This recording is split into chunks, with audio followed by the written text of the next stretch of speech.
Here's my key, philosophy. A freak like me just needs infinity.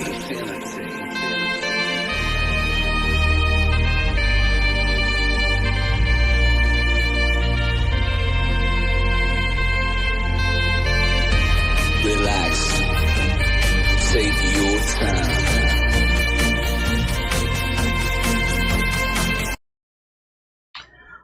Olá pessoal, bom dia, boa tarde, boa noite, espero que vocês estejam bem. Para quem não me conhece, meu nome é Leonardo e hoje eu vou estar aqui apresentando um novo vídeo da playlist de Cálculo 2, onde eu vou começar a falar sobre divergência de um campo vetorial e começarei a introdução de campos conservativos. Na próxima aula, darei início a funções potenciais e depois continuarei com o assunto de integrais curvilíneas, teorema de Green e Stokes. Bom, o que vem a ser a divergência de um campo vetorial? Então, seja uma função vetorial f de x, y, z, sendo f1, f2 e f3, só relembrando aqui, uma função vetorial tem que ter uma setinha aqui em cima, né? É uma f, tá? Ser um vetor, composta por f1, f2 e f3, que dependem de x, y e z.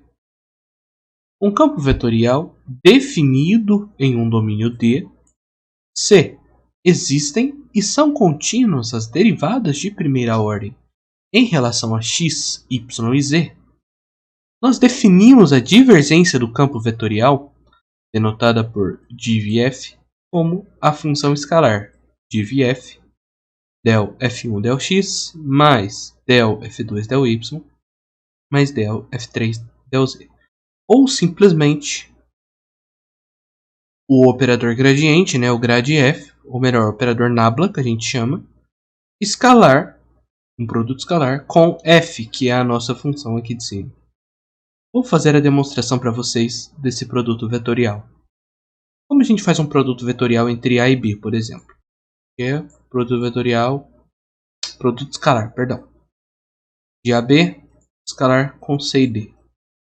O que a gente faz? É esse com esse, né? Então fica AC mais esse com esse. BD. É exatamente o que acontece aqui. Então, quem seria o operador nabla? O nabla que a gente conhece, né, vem lá do gradiente. É o del x, certo? Mais del y mais del z. Quando eu pegar esse cara aqui e fazer com o operador nabla, lembrando apenas que aqui tem as constantes, né, i, j, k. Não esquecer. Aqui em i, del x em i, mais del em j, mais del z em k. Como isso aqui é base canônica, eu posso escrever como sendo del x, del y, del z. Mas vamos lá então. Quem é nabla escalar com f? Seria então, ó, vou tentar fazer mais certinho aqui, tá meio chato. Seria o del x, certo? O nabla, eu tô montando o nabla. Vírgula, del y, del z. Escalar com f1, f2 e f3, que é a nossa f ali em cima. Olha só o que vai acontecer agora. Vai ficar esse com esse, né? Então vai ficar del f1 del x mais esse com esse, então del f2 del y mais esse com esse, que é del f3 del z. E é exatamente o que está aqui. Beleza? Portanto, sabendo disso, vamos aos dois exemplos aqui, né? Dado esse campo vetorial, lembrando que tem uma setinha aqui em cima, calcular divf.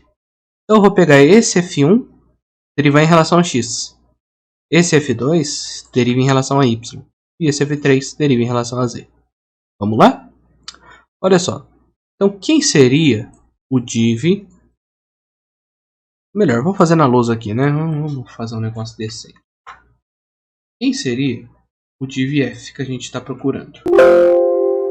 Descartar. Então, o div f que a gente está procurando, função f, né? X, z. Int, né? 2x à quarta, certo? Vamos lembrar aqui. 2x à quarta. E elevado a xy. E xyz. Bom, quem seria então o div f? Vai ser a derivada desse primeiro aqui, né, que é o nosso f1 em relação a x. E a derivada disso aqui em relação a x dá 4. Vai tombar, vai ficar 4 vezes 2, então vai ficar 8x terceira. Beleza? Mais quem? A derivada desse aqui, o f2, em relação a y. Aqui a gente utiliza uma regra da cadeia. Chama esse cara de u. Aí deriva. Fica o próprio e elevado a 1, então fica e elevado a xy. Só que vezes a derivada desse u aqui em relação a y. Portanto, fica somente o x. Mais... E a gente tem a última derivada aqui, que é a derivada do f3 em relação ao z. Portanto, olha para esse cara aqui. X e y são constantes. Então, eles permanecem, porque eles estão multiplicando. Agora, em que a derivada de z em relação a z? É 1. Portanto, fica apenas o x e o y. Aqui, então, a resposta, né, que a gente está procurando. Né? Esse cara aqui é o divergente da função f. Beleza? No exemplo 2, ele te dá essa função e pede a mesma coisa, calcular o divergente de f. Tenta fazer aí, responde nos meus comentários. Coloca aí para mim. Vamos agora à ideia de campos conservativos. Vamos à definição.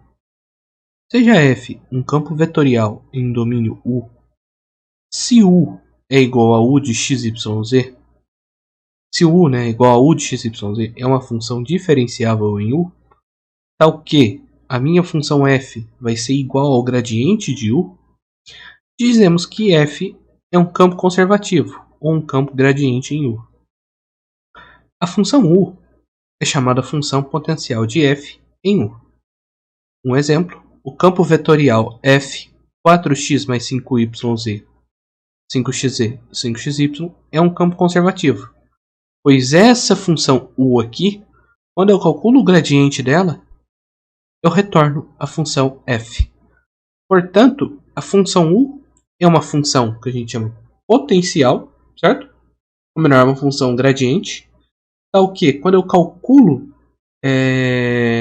uma função potencial, tal que quando eu calculo o gradiente dessa função U aqui, eu retorno a minha função f. Tudo bem? Observa, calculo o gradiente aqui, vai. Del x, 4x, certo? Só que aqui mais... Observa aqui que fica só 5yz. Depois, del y, aqui vai a 0. Aqui fica só 5xz. E depois tem o del z. Aqui vai a 0 e fica só 5xy. Tudo bem? É isso. Isso que se chama função potencial. Ou melhor, campo conservativo. Mas aonde eu quero chegar? Existe um teorema que fala, né, que nos diz que para um campo ser conservativo, o seu rotacional tem que ser igual a 0. Portanto, a gente já viu em aulas anteriores como cálculo rotacional, certo? Que é o operador nabla vetorial com f. Eu fazer isso aqui e eu obtenho o que eu chamo de rotacional de f. Mas aqui ele nos fala que se o rotacional de f for zero, zerado, a gente está lidando com um campo conservativo. Querem a demonstração desse rotacional? A gente sabe que o rotacional de f é calculado dessa maneira aqui. Rotacional do f, certo? Isso aqui tem que ser igual a zero para o campo ser conservativo, né? Vamos calcular o rotacional? Então olha só o que vai acontecer aqui. Fica o I, certo?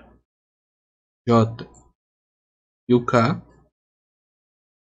Aqui vai ficar del x, que é do operador nabla. Del y. O del z, certo? F1, F2 e F3. Toda essa bagaça aqui tem que ser igual a zero. Fazendo aqui a matriz, o que a gente encontra? Del F3 del y em I, certo? Mais, eu vim para cá, ó. Del F1 del z em J. E depois esse cara aqui que é mais del F2 del x em K. Tudo isso daqui menos, agora vamos para a diagonal secundária. Fica del F1 del y em K, certo? Mais, por que mais? Porque eu já coloquei o menos aqui fora em evidência. Esse aqui, agora vai ser aqui, del F3, peraí, foi aqui, agora vai ser aqui. Então del F3 del x em J, mais essa última coluna aqui, que vai ficar del F2 del z em I. Essa bagaça toda aqui tem que ser igual a zero. Só que vamos lá, agora eu tenho que juntar K com K, J com J, em I com I. O que a gente tem, ó? Del F3 del y tem que ser menos del F2 del z. Então, a gente tem que del F3 del y menos del F2 del z tem que estar no meu I, certo? Portanto, eu vou tacar uma vírgula aqui. Ver se eu conto isso aqui é um parênteses que está separando. Por que eu faço isso? Porque eu estou escrevendo já direto na base canônica. Tá? Então vamos lá. Depois qual que é o outro? J com J. Então o del F1 del Z menos, ó, del F1 del Z menos del F3 del X. Certo? Isso aqui é para o J. E por último a gente tem para o K. O que o K diz? Que del F2 del X menos del F1 del Y. Tudo isso tem que ser igual a zero. Só que vamos supor que esse zero seja um vetor nulo. Observa que vai dar para criar uma relação de igualdade aqui, né?